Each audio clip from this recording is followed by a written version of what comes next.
Should you buy a 2023 Toyota RAV4 hybrid all-wheel drive, or should you steer clear of it and go for something else? Well, after almost 12 months with this car, I'm going to talk about what I really like about this car and what I don't like about this car. We'll take it for a test drive. I'll give you a tour of the interior, my experience with the technology in this car, the screen. Take a look under the hood, look at some of the options that this car has. Inside the Toyota RAV4. So there's a lot of plastics and non-premium feeling materials. I really like them. I'm comfortable with the plastics and that and the sort of leather vinyl feel. It's something that I've grown up with. So to me, it's not cheap feeling, but it's just normal. This car is pretty good headroom wise. I'm quite a tall dude, so it's nice to have decent headroom. If I sit up straight, I've still got a few inches, and then I've got pretty long legs, and this is with the seat all the way back. It does have telescopic steering, so that comes up and down, out and in. So, I mean, that's in my ideal position there, I guess. Let's show you the rest of the interior. So you do have the 3 drive modes. You've got Eco, Normal and Sport. And a 4th mode, Trail, and technically another one, EV mode. You've got your USB plugs there, and then a cigarette lighter, which I have my own cables in. Let's start it up.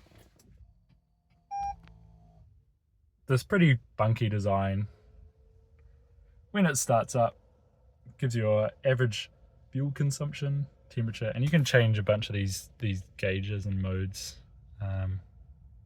just by cycling through. So you can see you have heaps of different options like all-wheel drive, the battery, distance, radio.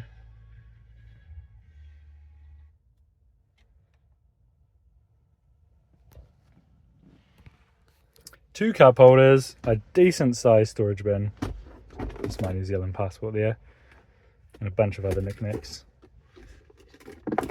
and a pretty decent sound system, which I won't turn on for now in case there's a copyright issue. You can change the temperature, you can link it up to the passenger side as well, or have it individual. Yeah. Alright, we are going for a drive in the Toyota RAV4, 2.5 litre hybrid, all-wheel drive. So straight off the bat, really light steering, very easy to maneuver, very smooth, very comfortable. You can just hear the engine has just turned on because the battery is depleted. So that makes a fairly normal noise. And we'll go down this way. And the benefit of going down this direction is there's actually a gravel road down this way. So that can be a good opportunity for off-roading. Super smooth. It sounds really cool. It almost sounds like an electric car once the revs are kept at a certain level. As long as you don't keep the revs up too much, it's not too bad. So we're going down this gravel road and it's just eating up these bumps. Although my phone might be feeling the effects a little bit. Really lovely. The thing I like about it is obviously it's an SUV, it's a really high driving position. Having that all-wheel drive does give you a bit of confidence, and that hybrid battery does make you feel good when you're driving around not using fuel, which we haven't quite entered into yet because there's not enough charge on the battery, like I said. I'll take it out on the open road and give it a real pull, and then you can see what it is really like.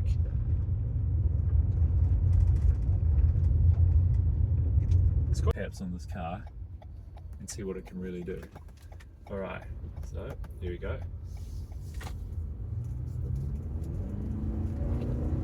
Whoa! Pretty good. And there's 80k an hour, which is the speed limit around here. Would be good if it was 100 and I could really show you what it's made of. So it gets there really quickly. It's 0 to 100 time is around 7 seconds, which for this big SUV all-wheel drive is pretty freaking good, and it does feel fast.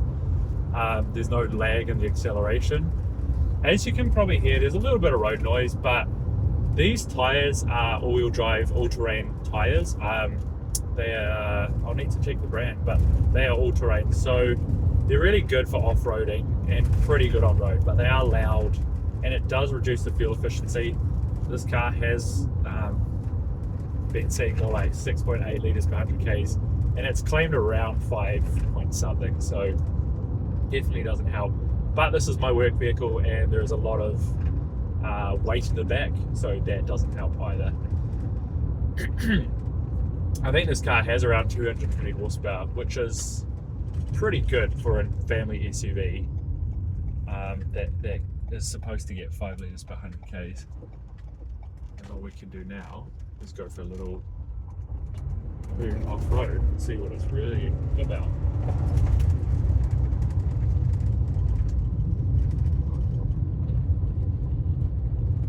Just disturbing all the neighbours, disturbing the peace. And it's just smooth, although there is a few potholes. Oh.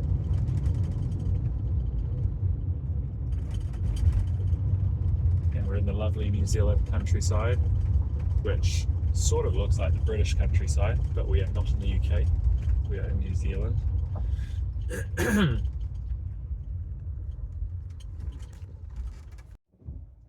Some quick footage of the reversing camera.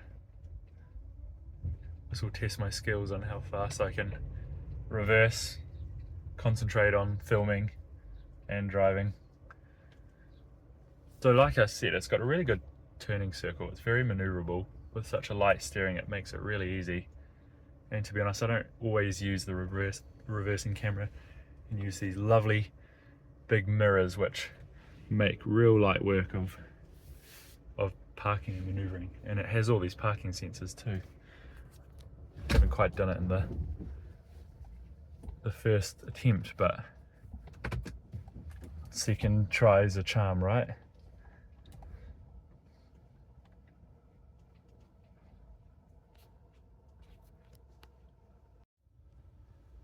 So the next thing I wanted to talk about was the screen and like the technology in this car. So there's heaps of really like handy things like music, and you just connect by your Bluetooth.